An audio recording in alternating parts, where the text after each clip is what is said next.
para finalizar o domingo, para vocês curtirem a tarde do domingo de vocês, e para a professora, para as professoras e o nosso colaborador Herbert para casa, né, Bernadette. Vamos finalizar com a Mabel, que é ensinar matemática na educação infantil e nas séries iniciais, análise e propostas, tá? Então, ela faz uma análise enquanto professor. Como desenvolver, o que fazer. Porque ela traz essas questões. É um pouquinho diferente do Paulo, que ele deixa a vontade enquanto para observação. Aqui a Mabel, ela traz uma crítica enquanto as questões do professor, enquanto a sua formação continuada, quanto a sua responsabilidade com a matemática. Tá? Então, quem é a Mabel? Quando esse livro aqui traz, que ela, claro que ela não escreveu sozinha, né? Tem lá Mabel Paniza e seus colaboradores. Mas, enquanto referência, é a Mabel. Então, quem é a Mabel? Ela é licenciada em Ciências Matemáticas. Enquanto isso, eu vou passar o livro. O livro é uma das nossas escolas e foi emprestado carinhosamente. Esse não é meu. É de uma escola chamada... Não posso ver o da escola, né? Do João Machado, da escola da Diva. Também fui eu e a Malu. Também foi a Malu que pegou. Da escola vai lá na diretoria querer o livro. Então, ela é professora de didática da matemática na licenciatura em nível inicial da universidade de UJAM, professora adida da área de matemática no ciclo básico comum, porque ela tem outras questões lá.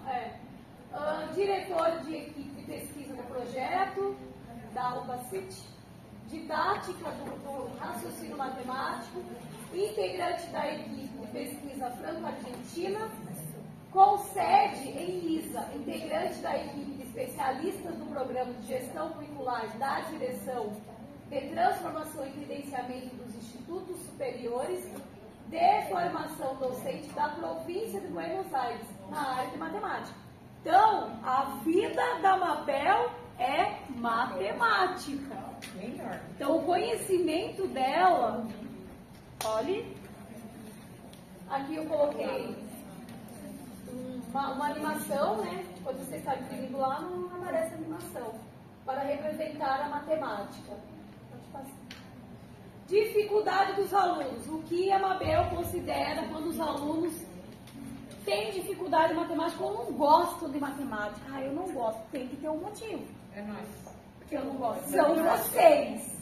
Vocês são o motivo das crianças não gostarem de matemática. A Mabel que falou. Foi a Mabel que falou. Olha o que ela traz. Dificuldade dos alunos, que ela pontua lá no livro. Que podem vir de metodologias não condizentes com a faixa etária do aluno. Olha, gente, como isso é preocupante. Da questão da organização, observação e planejamento para o meu aluno. Sendo de difícil assimilação, professores com dificuldade nos conteúdos ensinados. Se o professor tem dificuldade em matemática ou tem dificuldade, isso claro, está diretamente em matemática, ou em outra área, português, enfim, é visível que ele vai pular etapas. Que ele tem professor que não está a fim de estudar para aplicar para o seu aluno, principalmente matemática. A Mabel que trouxe isso. Dificuldade ou distúrbio do aluno em aprender. Quando falamos em dificuldade, você vai trabalhando com o aluno e você vai estar vendo qual que é o nível de dificuldade dele. E onde ele está errando, por que ele está errando. Então eu vou procurar estratégias. Agora, quando se trata de distúrbio do aluno em aprender, também são outras estratégias para que ele consiga a aprendizagem, né, necessária, precisa. Então, para a Panisa, olha que está em amarelo e está em letras garrafais. Não é por acaso. É para chamar a atenção de vocês mesmos. Porque a autora está pontuando. Olha o que ela está pontuando. Panisa, didática da matemática. Considerações da construção do pensamento sobre o número e o que torna o indivíduo competente na matemática. Olha o que ela nos traz. Tendências atuais propõem constituir, no âmbito escolar, um domínio de experiências em que a quantificação ocupe um lugar de importância para ampliar e para consolidar os conhecimentos que as crianças já têm sobre o numérico. Por quê? Lembra os conhecimentos prévios? A criança ela não vem totalmente pronta, ou que ela não sabe nada. Quantas crianças nós não encontramos? Pergunta, quantos aninhos você tem? O que ela faz? O que ela faz? Mostra o dedinho. 1, 2. Então, é a questão do conhecimento. Então, a Panisa, ela considera os conhecimentos prévios. Então, vamos só um pouquinho, vamos grifar aqui também, que eu deixei sem grifar, para nós fazermos juntas mesmo. Então, lá, domínio de experiências,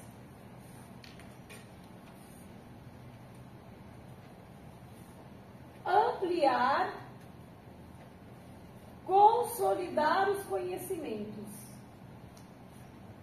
São palavras-chave para a Panisa. São as experiências, a ampliação, que tem que ter essa importância, né, que esse conhecimento prévio ele seja ampliado em sala de aula e seja consolidado. Embora os números naturais sejam usados cotidianamente, em diversas circunstâncias, o meio natural social raramente, porque eu coloquei o raramente aqui, apresenta problemas para os quais os números naturais sejam a solução, pela dificuldade, principalmente das 4 operações básicas. Quais são mesmo? Adição, divisão, vamos lá de novo? Adição, subtração. E como essas crianças têm a questão da assimilação? Se você fala assim para ela, viu, vamos somar, ela não vai conseguir a assimilação do nome das 4 operações corretas. Então, o correto, que a Panisa pontua, somar é o quê? Adição, adicionar, adição. Ah, viu, ó, vou colocar aqui o lápis, tira aqui para mim 3. A criança vai ficar aqui na cabeça, tirar. Quando ela encontra a palavra subtrair, ela não vai conseguir assimilar do tirar e do subtrair. Ela não vai, se o professor não falar assim para ela. Olha, pode até falar, olha, tirar é a mesma coisa que você subtrair. Então, conte a ela. Quando você trabalha diferente, enquanto o nome dessas 4 operações. E a divisão? Como nós falamos? Como geralmente nós falamos?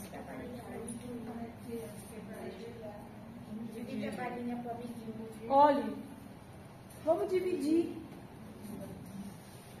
Vamos dividir a balinha. Só que para ela é a mesma coisa que ela estiver somando. A Panisa, ela pontua essas questões da divisão. Só que ela tem que ser claro. E a multiplicação? Como que vocês multiplicam com as crianças?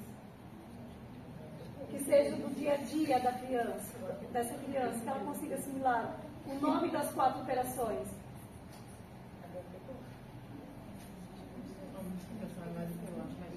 A multiplicação era um pouco mais difícil. A Panisa, ela comenta que a multiplicação é um pouco mais complicada mesmo. Porque, e assim, mas gente, se lá na sala de vocês pegam lá as balinhas para dividir, e a multiplicação? Não vou ter que aumentar? Eu vou colocar 2 vezes essa balinha aqui. Ah lá. 2 vezes essa balinha. Eu falo assim, porque a Maria Vitória está no terceiro, estava com dificuldade. Aí eu coloquei lá vários lápis, no caso foi. Eu falei, então tem 4 lápis. Se eu colocar 2 vezes esse 4 lápis, quanto que eu vou ter? Ela foi contando. Isso.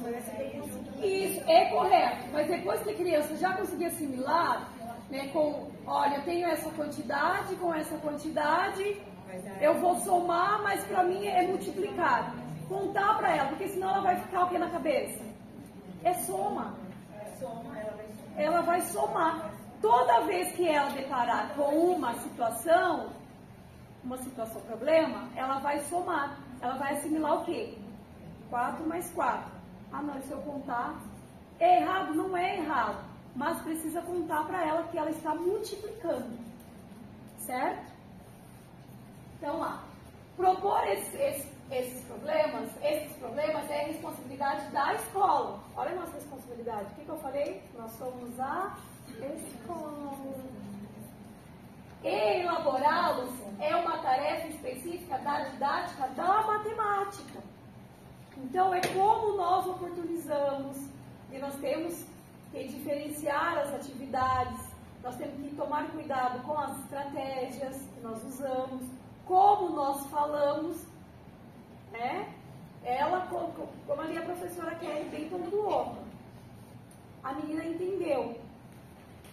Pontua com ela, olha, você está fazendo, coloquei aqui 4, 4. Você vai somar, mas só que é multiplicar, então é além. Então a criança precisa saber o nome das 4 operações certinho. Certinho, que quando ela se depara com as situações, problemas, ela vai ter dificuldade pelo enunciado, e não porque ela não sabe. Olha que interessante. Ela vai ter problema com o enunciado, e não porque ela não sabe matemática. Olha o cuidado. Também tem os problemas. Exatamente. Olha o cuidado que nós temos que ter. A maioria dos problemas mesmo de matemática já não consegue distinguir. Não consegue, pelo enunciado. Pelo enunciado. Não é porque a criança não sabe, porque ela não gosta. Claro, se a gente, mesma coisa a gente não entende alguma coisa, a gente vai gostar? A gente não vai gostar, enquanto a gente não entender. Aqui eu trouxe algumas teorias que ela aborda. Eu gostaria que vocês destacassem todas elas, eu não destaquei, deixei para vocês destacarem mesmo. E vão ganhando distorções ao longo do tempo entre elas. A Piaget, o behaviorista, comportamentalismo, cognitivismo, construtivismo e a humanista. Então, ela traz todas essas abordagens. Todas. Por isso que o aluno precisa saber o nome certinho das 4 operações, para que ele não venha ter problemas. Aqui eu coloquei as 4 linhas, as 4 operações, uma loucura. É uma loucura na cabeça da criança, ela fica assim, totalmente com dúvidas. Então, o ensino clássico na matemática. Aqui, a Mabel, ela traz, gente, teorias para as nossas ações enquanto educadores, tá? Ela não exatamente ela fala assim, com tal idade você vai fazer assim, assim, assim. É diferente, né? A concepção dela, enquanto da Emília Ferreira com os processos de alfabetização, por exemplo. Tá? Então, ela traz ideias, olha aqui, ela já pontua, de que devemos ensinar os números aos poucos, um a um, na ordem convencional. Agora lá, quando ela fala dos números convencionais, ela 1, 2, 3, 4, 5, ela está falando aqui, ó, um a um, na ordem convencional. O que ajuda também nos números convencionais? Que nós temos lá das letras móveis, nós não temos os números móveis também? Maravilhoso esses números móveis. ajuda muito na assimilação da sequência dos números. Sim. Enquanto não ensinado e aprendido o número, não se pode seguir com o conhecimento dos próximos. Se os alunos não conhecem os números, não dá para seguir. Por quê? Vai surgir as dificuldades. Eu preciso identificar. Ele não consegue lembrar que o 10 é 1 e o 0. Não continua a sequência. Enquanto ele não conseguir assimilar. Porque quando chegar nas 4 operações, ele vai ter dificuldade. Ele não vai conseguir identificar o número 10. Então, ela deixa claro aqui, como até ele fala. Enquanto não ensinado e aprendido, não se pode seguir com o conhecimento dos próximos. Não se pode seguir com o conhecimento dos próximos. Não pode. Atividades de repetição são propostas, como escrever várias linhas com o mesmo número, desenhá-los e pintá-los até assimilação. Ela conta, a repetição é válida aqui para os números, de acordo com o autor. Oi, professora. É que eu já vi uma lida nesse livro também. Sim. E eu tinha entendido de outra forma, porque ela explica o ensino clássico da matemática. Também, isso. E depois ela fala que tudo isso é errado, que não é para ter memorização, não é para ter, não é para ensinar número de 1 a 1. Sim, mas só que ela traz o clássico, depois ela faz uma comparação. Ela faz mesmo uma comparação. Mas esse clássico, o ensino clássico, não é o certo, não é o que ela julga certo no livro, né? Não, exatamente, não. Por isso que eu falei para vocês. Enquanto a assimilação do que a criança precisa, da clareza.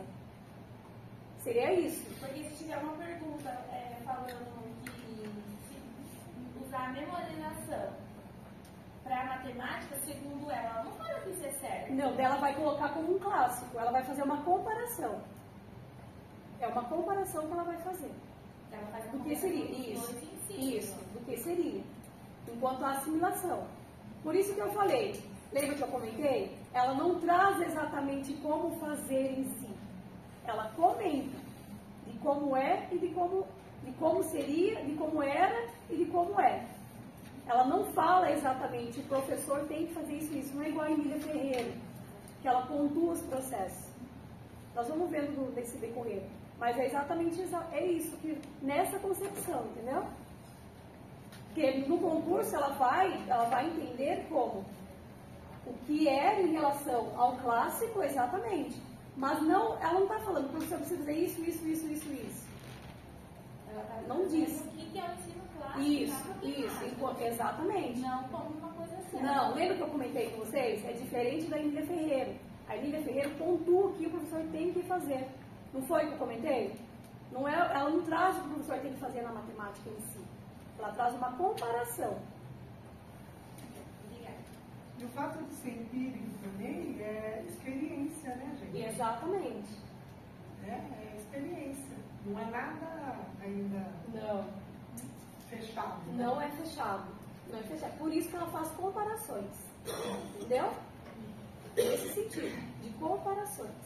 E não específico. A Emília Ferreira, sim, não foi específico. Trouxe atividades referenciadas, né, para estar situando o professor. Então, lá. Memorização com fator de aprendizado. Olha lá, ela está falando aqui, acabou de comentar. Totalmente empírico. O que seria empírico? Não é fechado. São experiências. Não é o errado totalmente. Como a ação que a Kelly teve. Não foi errado o que ela fez. Não deve. Mas foi uma maneira que ela achou que a aluna conseguiu assimilar. São estratégias do professor. Olha o que a autora coloca. Empírico, gente. Vocês têm que gravar essas palavrinhas também. Então, o que é o empírico mesmo? São experiências. Não é uma coisa fechada. É isso. Você tem que fazer assim, assim, assim, assim. Não. Empírico são experiências. Ok? Ainda no ensino clássico, que ela nos traz. Tá? Problemas só serão aplicados após o professor ter ensinado a base, os numerais. Como ele está sendo organizado, que é a questão do geral. Alunos da matemática moderna é mestres da didática da matemática. Então, ela traz um pouquinho de uma pesquisa que ela fez, que ela colocou do Vasconcelos e do Vitar. Trata de estudos e pesquisas. Quando professores têm pouco conhecimento dos conteúdos que devem ensinar, despontam-se dificuldades para realizar situações didáticas, ou seja, uma sequência. Eles evitam ensinar temas que não dominam, mostram inseguranças e falta de confiança. Então, o aluno, ele sente, principalmente, quando nos referimos à matemática. Aqui ela pontua, pedagogia com duração de 3 anos. Aqui ela está falando do ensino em si do professor. ênfase dada ao ensino da língua, programas de formação continuada, que ela pontua essa formação continuada, mostrando maneiras eficientes de ensino da disciplina. Aqui ela dá uma dica, ou seja, a formação continuada. O professor, ele precisa dessa formação e da continuidade. Isso, exatamente. Quer dizer, seria assim, né? A pedagogia de só 3 anos, ela acaba não dando conta. Não. Porque acaba focando mais a questão da língua, né? Da linguagem, da língua portuguesa, dessa formação.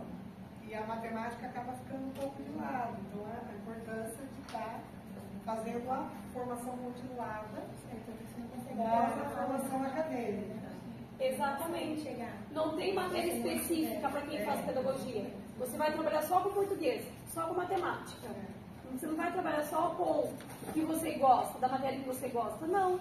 Você vai pegar todas. Que você trabalha isso ali, faz com todas. Eu fui lá ver a parte de... Só a arte e educação física que é separado. Você tem que ter Sim, a licenciatura, né? Aquele específico para conseguir pegar aula. É, a licenciatura. Só que a pedagogia não é que a pedagogia ela já foi, né? Agora não mais. Fechou ali. Exatamente. Então, de nada adianta querer ensinar sinais para uma criança de 4 anos que sequer entende que para se comunicar podemos usar códigos que simbolizam ações. Então, ela precisa saber o quê? Os dois. Ela precisa saber o que é um e o que é outro, para que ela consiga ter o seu desenvolvimento na matemática. Olha, o que ela pontua enquanto escola? A escola valoriza demais os símbolos e pouca realidade. Então, ela traz o quê? Também é a questão dos conhecimentos prévios mesmo. É o como. É o professor achar estratégias. Por isso que ela fala. Grifem bem, gente, destaque bem a palavrinha empírico, que não é uma coisa fechada, uma coisa que seja pontual. Tá? E também ela não trata também da questão de trazer situações da realidade do aluno? Em si, específico, ela traz algumas situações, mas não como a Emília Ferreira. Não como a Emília Ferreira.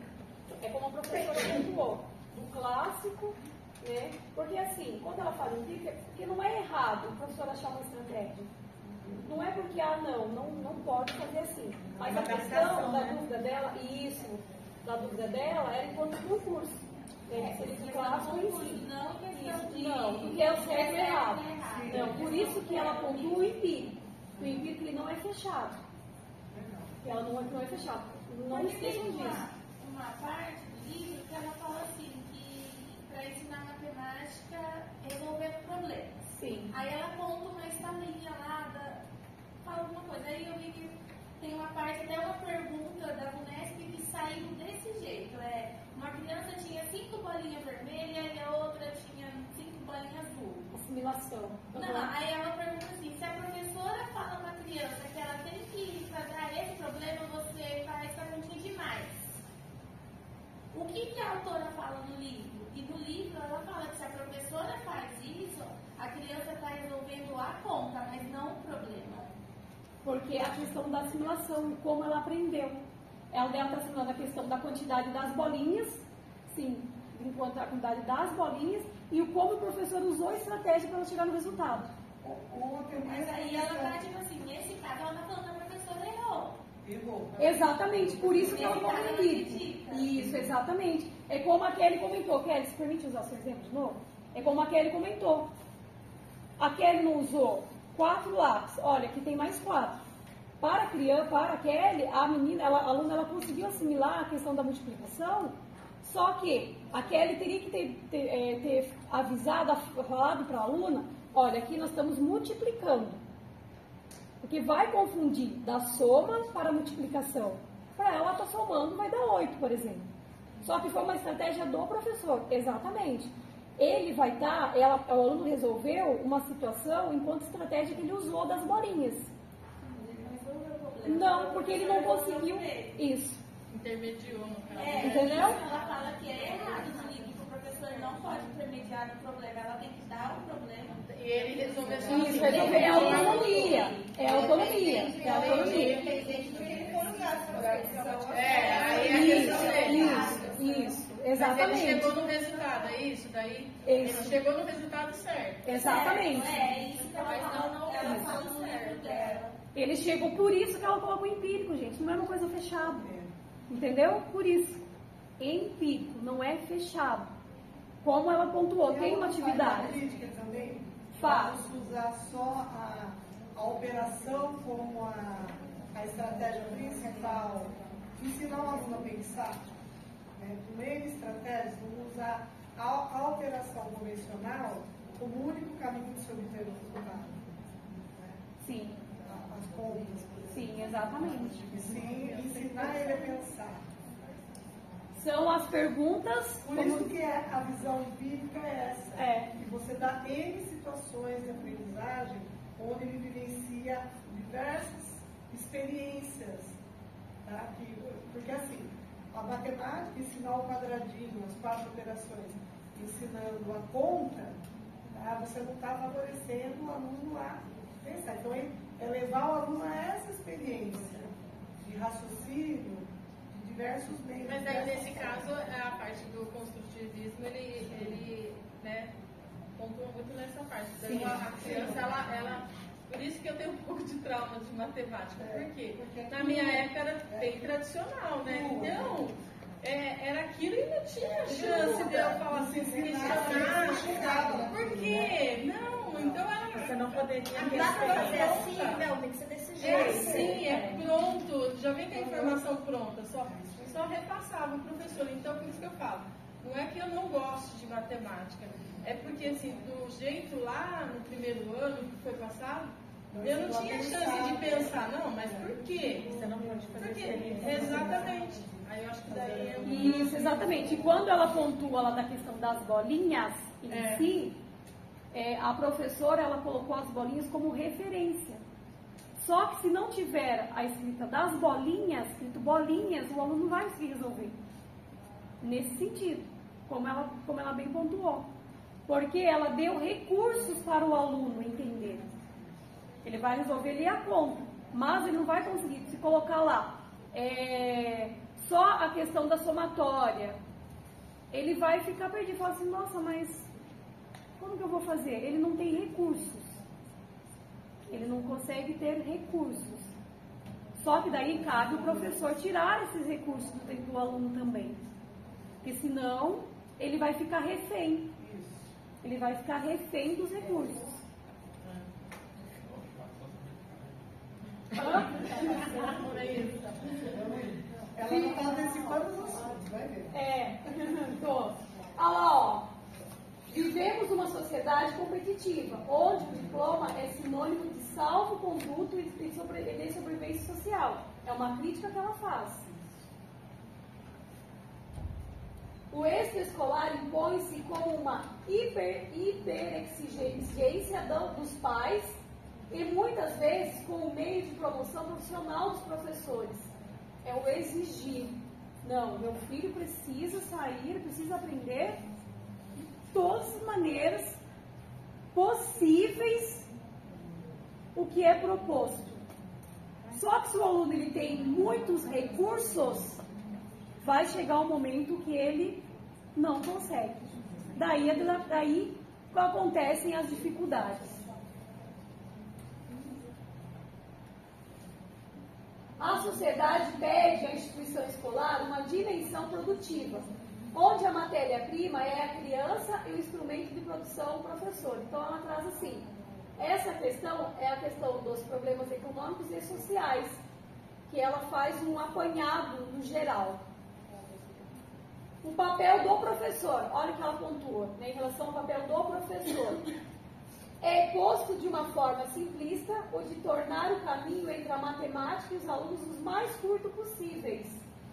Tanto, eu até coloquei uma figurinha ali.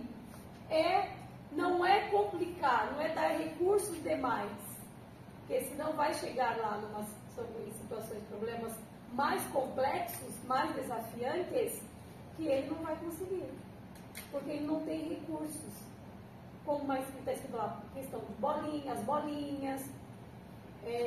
material dourado. O material dourado ele é riquíssimo, mas ele é um recurso que precisa ser trabalhado com cautela. Transposto. Né? Exatamente. Não pode pegar, senão o aluno só fazer usando ele, tem que transpor ele. Né? Porque o aluno ele fica refém dos recursos. Cabe ao professor a missão de conduzir a matemática até os alunos ou de levar os alunos até a matemática. Então tem todo aí um jogo de cintura. Claro, gente, são estratégias do professor. Claro, a gente, enquanto sala de aula, nós vamos usar todas as estratégias e recursos que nós temos. Enquanto a gente não conseguir identificar, né, o que realmente aquele aluno precisa, o que ele vai conseguir levar para a vida.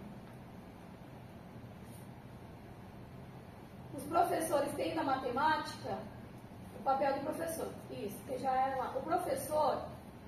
Os professores têm da matemática uma ideia que foi sendo construída e sedimentada ao longo da sua vida, por vivências, olha lá, intelectuais e afetivas mais ou menos intensas.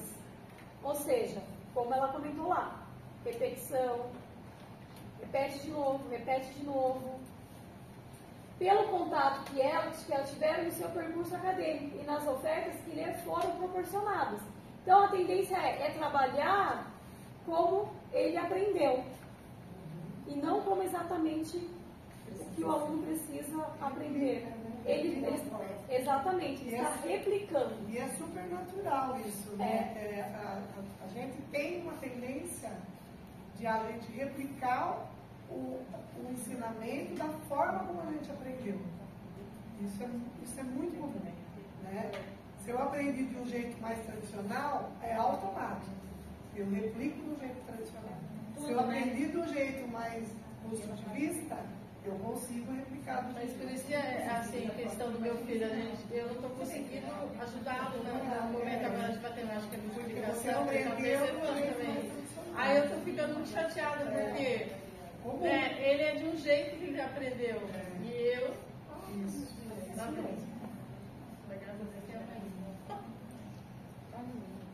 Pelas representações que a sociedade tem da mesma e também pelo confronto com as práticas onde estão presentes variáveis tão importantes quanto as atitudes dos alunos, as dinâmicas de grupo. Então, as dinâmicas ajudam muito, muito. Tem que gostar, né, do que o professor está propondo a ele.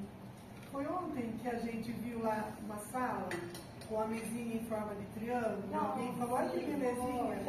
Aí eu comentei que é aquele formato de mesinha, ele dá a possibilidade de você trabalhar em 2, em 3, fazer um círculo maior. Então você vê, a própria mobília, ela já estimula uma forma diferenciada de propor o trabalho em grupo. Exatamente. Ajuda.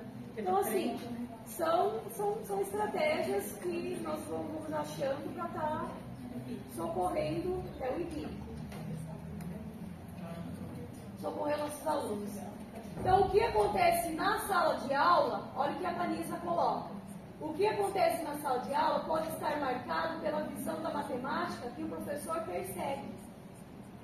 Então, quando ele fala nessa visão que persegue, é o que ele já traz de vivência da matemática. Esforça-se para aprender tudo aquilo que o professor...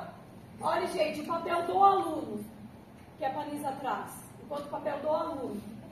Esforça-se para aprender tudo aquilo que o professor lhe transmite. O aluno se esforça. Não é porque ele é relapso. Ah, não, ele não quer. Não, ele não quer aprender porque ele não quer. Ele não ouviu isso.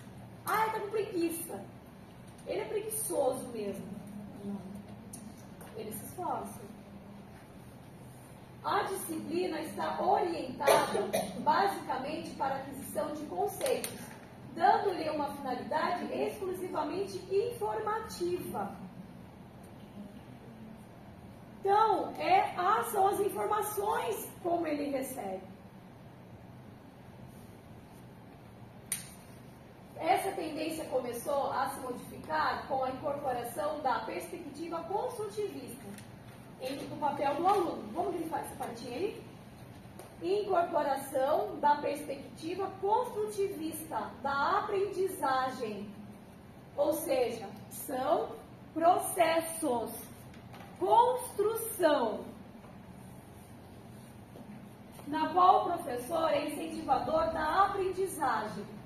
Para que ela ocorra, é necessário que o aluno dê um significado ao que aprende, sendo consciente de seu próprio processo de aprendizagem. Olha a Panisa pontuando aqui também a questão do seu próprio processo de aprendizagem. O aluno também vai estar achando estratégias para aprender a matemática, como a Mabel pontuou. Desmistificação da matemática. O que a Mabel traz dessa desmistificação? Uma das vertentes é o ensino com situações problemas. Olhe lá, estava comentando. Então, vamos colocar aqui, ensino com situações problemas.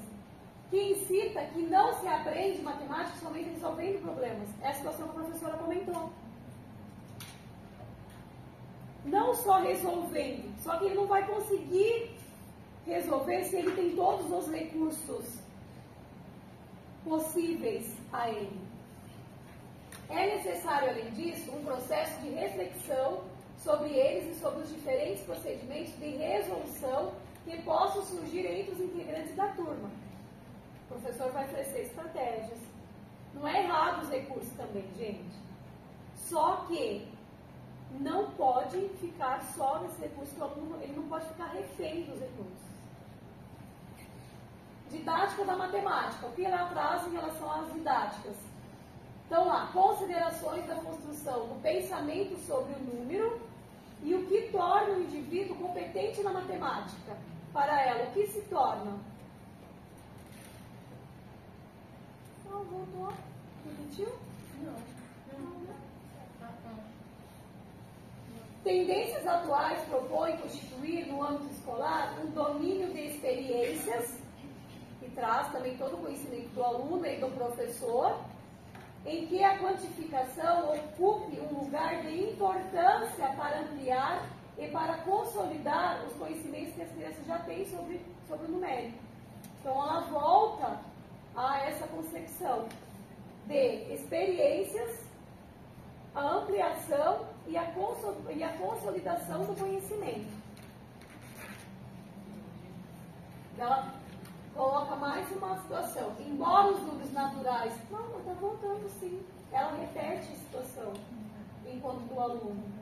Volta para isso. Embora os números naturais sejam usados, lembra que nós já vimos lá? Cotidianamente, que é em relação ao cotidiano, em diversas circunstâncias, o meio natural e social raramente apresenta problemas para os quais os números naturais sejam a solução.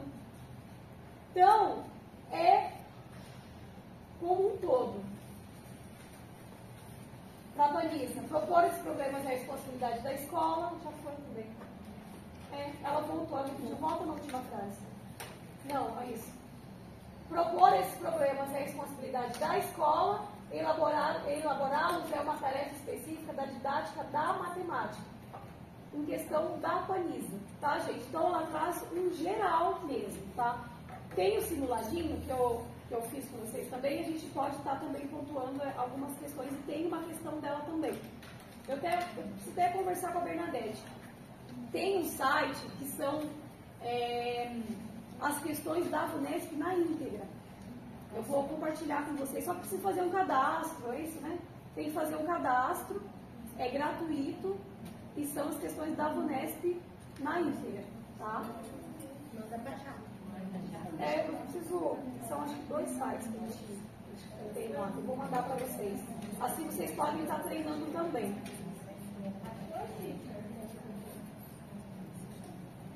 Vamos para o simulado?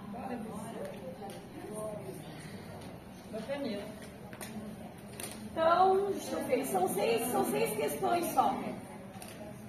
6? 20 minutinhos? 20 minutinhos dá tempo, né? A gente já comenta sobre.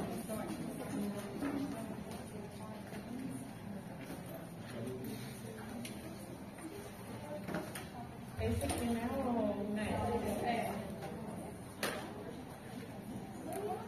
Vou pegar o lápis. Vou pagar.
Gente, a Diva tem uma contribuição lá do livro.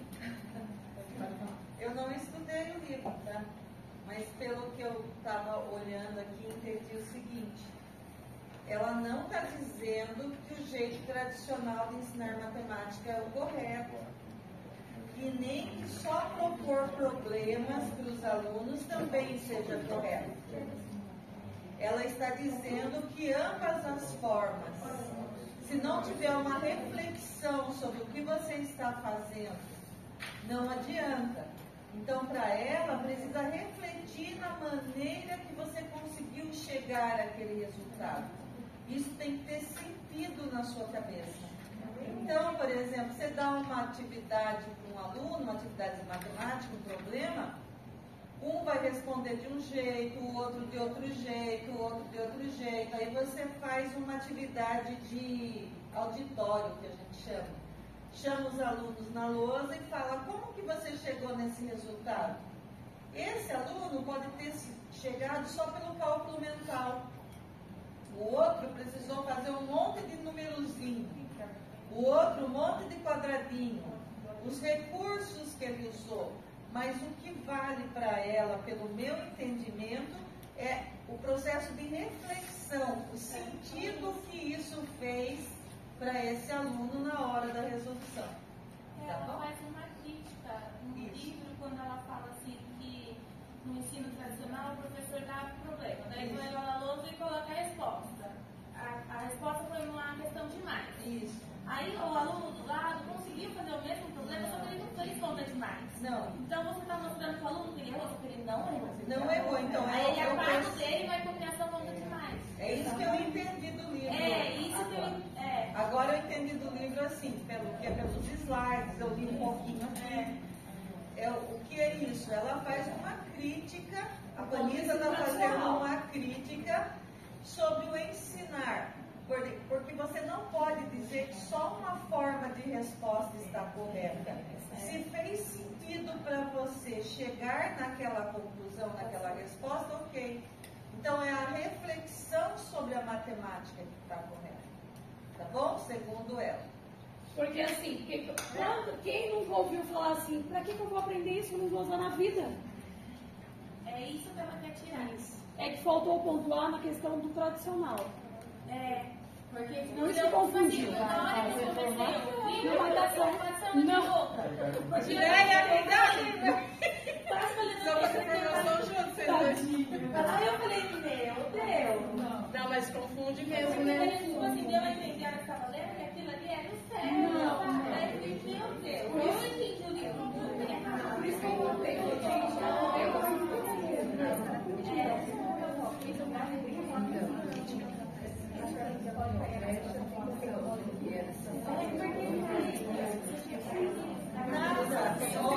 Para vocês acertarem mais questões na prova, seja de qualquer disciplina, de qualquer livro, de qualquer lei, nada sem a reflexão. Tudo que estiver falando que você tem que fazer no automático está errado.